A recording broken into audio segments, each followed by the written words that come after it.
Matasa a Najeriya na ci gaba da bayyana bukatunsu na neman samun shiga a dama da su wajen harkokin tafi da jagorancin ƙasar.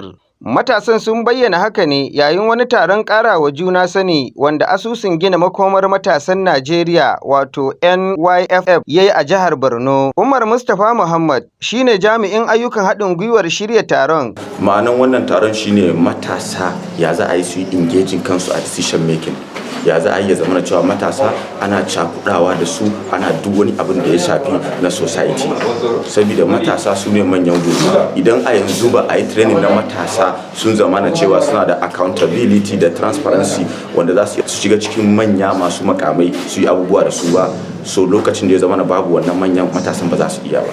Wasu daga cikin matasan da suka halarci taron sun bayyana ra'ayoyinsu kan yadda ya kamata a yi wajen baiwa matasa damar shiga a dama da su. Matasan Najeriya a koda yaushe suna tsoron su tashi su fara. Yanzu a ce let's say in an zo a political corridor, yanzu a ce yau matashi ya fita ya contesting abu yana tsoro. Ba wani position wanda zaka ba matashi ba zai iya rikewa ba. A cikin workshop din nan an ba mu misalai kala-kala daban-daban. Matasa ɗin nan sun fi samun fuskantar ƙalubale da yawa saboda idan ana yin abu ba a including nasu ba a ba su dama suna faɗan abin da yake ra'ayinsu, their voices are not heard. Matasa